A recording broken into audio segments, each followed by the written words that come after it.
Represent hit 100 million in 2024 through Shopify, and I'm gonna show you in this video the exact systems that they use and how you could use it to actually scale and improve your brand. Represent is almost entirely DTC, so direct to consumer. They hardly rely on actual retail storefront stores, so no third-party retail dependency and no paid celebrity deals, but they've built one of the most efficient growth machines in fashion. Now I'm going to break down how every layer of their funnel works, what their numbers look like, and what you can take from it if you're building your own brand and want to improve. Now the four layers they have are email, website, content, and ads, which also tie directly back into one of my old videos on the four pillars of scaling a brand. Now a lot of brands fall into this trap of content. So you have your typical streetwear brand here. They would most likely advertise it as a promotional page, and what that means is they have a lot of filler here. So random lifestyle stories, random reels, random posts, and random low quality reels. It's just very unprofessional, and it looks like if I could recreate it in a single day, then why should it be a luxury higher end 100K brand? That's the main purpose of a brand. You want to kind of represent yourself in a different way and not fall trapped to this entire system that everybody else is falling into. And this is how Represent also sets them apart. Even though they're based in the UK, they're still huge even in the US because they've been able to promote themselves and represent themselves, as in their name, in such a way that it's not really a problem if they're not from the US, if they're not your typical American brand, because they have this very specific aura around their name, and it helps a lot when you're trying to build an actual brand because people identify you from who you are, what they've heard about you, and that makes them want to buy, which also ties into FOMO. Now, FOMO is a huge thing when it comes to brands. Picture all your friends. You most likely bought clothes to fit in with them, and if you didn't, there's other people who have, which makes designer clothing blow up so much because you see all these rich people buying these designer clothes like Louis Vuitton, LV, Prada, what else, Gucci. So all of these brands would not exist if it weren't for FOMO, because their quality is okay. It's not the best, like perfect quality. You could get it anywhere else, but it's because of the brand name and how many people actually get it that represent themselves in this certain way. Now what Represent does differently is they have an infrastructure as well with their content. So instead of posting random shit all the time, their content ties into each one of their channels. So one, they have content that flows into SMS, so they get more SMS subscribers. And if you didn't know, 1 out of 10 on average SMS subs end up purchasing. And then they also have content that ties directly into ads. So the more followers you get, the more reach you get from your organic content, you have better chances of doing well with ads. Along with, when you post organic content a lot, you have a good testing system on your pipeline because good reels are good creatives to run as ads. It helps a lot because it's already proven by your audience. Now they have acquisition as well, and acquisition entirely just means sales, so it's not really anything special, but they have good BOF content, kind of like, for example, their YouTube. I won't get too deep into it right now because I will later, but their YouTube does count as this, and it's a really good BOF funnel when they get to connect with George, the owner, themselves, and that makes them want to purchase. It serves really two purposes. It anchors brand perception at the luxury level they want to occupy, and it also creates the visual library that they pull for their ad creatives. If you take a look at their Instagram page, it's really simple and it's also so high end. You look at this and you're like, this won't be cheap. This is premium. I want this. Now, quick PS, George, the founder, he has a personal Instagram that people have been watching him for a while, and they were also pre-sold on the concept of Represent before it even launched. So he was warming up an audience beforehand he even launched his brand. Now this is where it gets interesting because TikTok is where the volume lives for them. Instead of filling up their feed or reels here on Instagram where they want to portray themselves with feed posts, TikTok is where they spam out posts. So they post a lot more volume here in order build up more of an audience because they still want their Instagram to be professional, luxury. They're most likely posting travel reels. But TikTok is where they focus on growth because everybody doom scrolls on TikTok. I could argue there's more people doom scrolling on TikTok than there are Instagram reels. And then the final part is YouTube. I mentioned this before, but they have a whole YouTube channel to build a connection with you. So they have behind the scenes content, they have introducing content, they have more lifestyle content. This builds a loyalty and connection with customers, and then it also converts new visitors who find these on maybe their feed or search, and then it generates evergreen content that consistently performs. You'll keep getting these on your feed even if they were 5 months ago. I'm sure you've seen YouTube videos that showed up 12 years ago that just suddenly blew up. These are evergreen, so they're gonna keep on showing up and bring them more and more sales over time. More SMS subscribers, more email, more customers, more AOV, more LTV. But this is one of the most important things you need to understand about their business model. They have 48 product launches in 53 weeks. That's nearly a drop every single week. But each drop is also a content event for them. They generate tons of content across multiple formats. And the key here is that their drop strategy and content strategy are the same. They're matching up with their drop with content. And in a week, they perform more content than any streetwear brand, 99% of them right now. And that's what sets them apart so much, is that they're able to pump out so much material and creatives to run. Now let's go into ads, but first I want to make it clear their entire cycle. They post, this is their content, and then they grow their audience from that. That's a top of funnel magnet. So more and more people, new people, see their page. There's hundreds of millions of people on Instagram. I don't think they're even at 1 million followers on Instagram, so they have so much room to grow. But from the TOF magnet, they run paid ads to target the people who just watched their reels, visited their website, AWVs, and then they convert because they're already aware of their content and the brand itself. Now, I'm not going to go too deep into TikTok ads. You can read into it because I want to focus more on their unique strategy and approach for meta ads. Now, if you take a look at their ad account, they're actually only running around 30 ads in total, which is really different. Normally, brands like Comfort run around 3,000. Now, if you take a look, just let me know any patterns. Don't look at this yet. Just let me know any patterns you see. To understand what's happening here, you also have to understand they've been around for years on end. So that means they've probably tested tens of thousands of creatives in the past to develop this entire approach. So look at the concepts they run. You could tell these were probably their main winning concepts over the span of multiple years that they've found out consistently worked. So instead of posting 3,000 ads just testing multiple formats, they instead probably dial down on these at a high budget because they know they're proven winners. Number one is just a gray square with a product on top of it and represent on top. They've repeated this 6 times. And then they have this one with a big model and multiple small models or pieces on the side.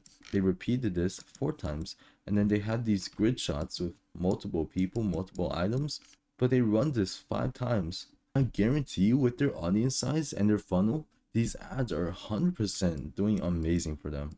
Now, I do want to take a look at their website because this is one of their main converters.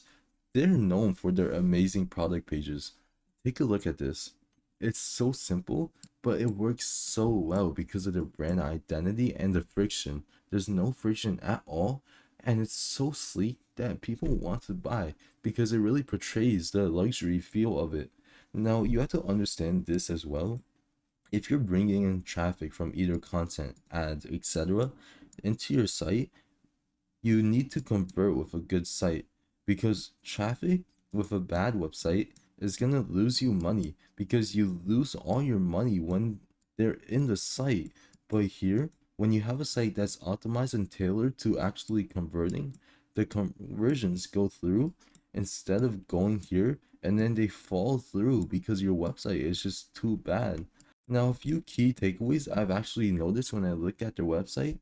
So they introduce multiple currencies to prevent friction because they're so big and they have so many visitors from multiple countries, multiple continents even, that they wanted to include different currencies. Imagine you want to buy something, you're in America, but it says 15 GBP. You don't understand what that is, you'll probably go ahead and search it up, converter, and then by that time, that's so much fucking friction that you might as well just click off. So they included currency changes, upsells, and then they also have hero images. Now, a lot of brands just go directly into shop page, but you want to have a hero image just to represent, oh, these people are wearing this, it looks sick as fuck, and it's a great opener for a luxury brand. Now they have on body pictures as well. People won't buy unless they know what it looks like on them. That's the entire point of fashion. They want to look good in it. So you need a lot of model pictures on the product page. They even include it anywhere else, maybe at the bottom of the page. They also have styling guides, so complete the look, match the fit. These are great upsells and tie into each other. And then they have related products, which when you see something you really like, and then you see something again that has like a 5% chance that your customer will like it, that's a great purchase upsell because you'll make so much more money if you're having multiple sales, maybe 3-figure sales every single day. Your goal should be to decrease friction, not to impress your customer. Handle every single objection before the purchase even starts. Now, here's what's really interesting as well. I hope you're keeping up because 25% of their revenue comes from social. So what I mean by that is they pulled in 100 million, but 25 million of that was attributed through email and SMS. Now their strategy isn't just broadcast campaigns. They layered their system of automations, segmentation, and campaign sequencing designed around the drop model. So for example, they have flows set up.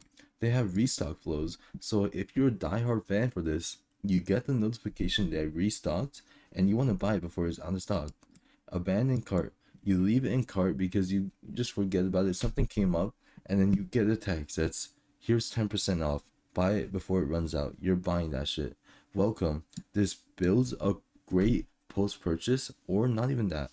This builds a great connection as soon as you sign up because then you become more aware of them and it's great for building loyalty. It's like just saying hi to a person and getting to know them. Post purchase. Now, this is what I was talking about. As soon as you purchase, you get a thank you, and it's great because you build more loyalty in order for them to come back because you don't want each customer to only be a one-time purchase. Instead, you want to build up their LTV, build up loyalty so they come back for future drops and then they have a way more LTV value and they keep coming back. Now also win backs.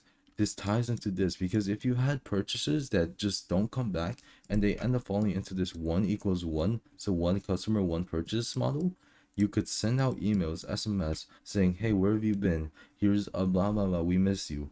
That type of email works amazing, and then you get another purchase and then you build more connection and it ties into this. Now loyalty as well. This ties into basically all three of these.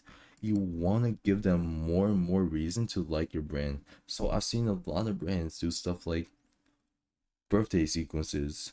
Those are great, those are amazing, and it helps so much because imagine your brand telling you happy birthday and then they give you a discount code. Like, isn't that fucking nuts? But it works. Not everyone on Represent's list does get the same email though. Their segmentation is built around several dimensions. And when I talk about making each piece of your foundation, if you watched my previous videos, perfect, this is what I mean. You don't just fix your email list by sending more emails, setting up your flows. Instead of just focusing on flows, you also want to focus on making it perfect with segments. So maybe A/B test, and then once you do that A/B test with maybe cart abandonment, you could see which one has a higher click rate, higher purchase rate, and then you could also double down on that. So their segmentation looks like this. Frequency. So a customer who's bought 5 times in the last 12 months is treated really differently from a one-time buyer because they have a closer connection to them. Product line affinity. So a 24/7 active buyer gets different content than an owner club hoodie buyer.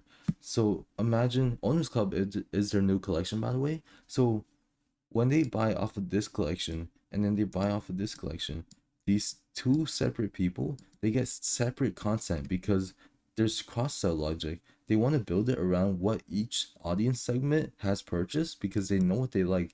If you like shorts, why would you recommend an email with jeans to the person who likes shorts? And if you like jeans, why would you have a drop and send the email to somebody who likes jeans?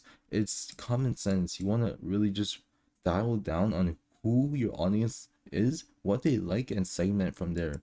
Engagement. People who open and click consistently get more and more frequent sends, but people who haven't opened in 90 days, they get that win back sequence to win them back, and then they get just redirected into this entire funnel here. And then the last one, loyalty programs. So their e-commerce development manager said it directly. Loyalty is their number one priority, not immediate repurchase. They want to retain their architecture first and then revenue. And they want to just compound their audience. So each drop, they have such a loyal audience that keeps coming back that they, in the end, they most likely won't have to run any ads, and they just compound their approach to growth. Now, here's what Represent does that makes them so hard to copy. It's not just one single channel, it's 4 channels that work toe and toe together. So, what I mean by that is most brands optimize individual channels in isolation. They will post content with no intent to run it through creatives or their website. They have a website, but it doesn't tie into any of their audiences. Maybe they're not optimizing for currency or friction. They have SMS, but they're not using it right. They're not using it to win back their loyalty customers. And then they have ads, but they're not using ads to target loyalty customers. Segmentation, they're not using ads with the content. They're not using ads to target warm system or warm audiences. Represent is running an integrated machine, and the question you need to ask about your own brand isn't which channel should I invest in? It's where is the weakest link in my system right now, and what breaks if I fix it? And then you fix every channel you have slowly. This might take 2 months to master. This might take 5 months to master. This might take 1 month. It takes time to build a brand, but if you have help, if you have support, it makes it a lot easier. If you have any questions about this, just DM me on Instagram. I'll write it out for you right now, actually. It's Will Flared. So Will Flared on Instagram. Just DM me. I'll shoot you back as soon as I can if you have any questions about their system, how you could implement it for your brand. But other than that, what you want to do now is focus on what's breaking inside of your brand.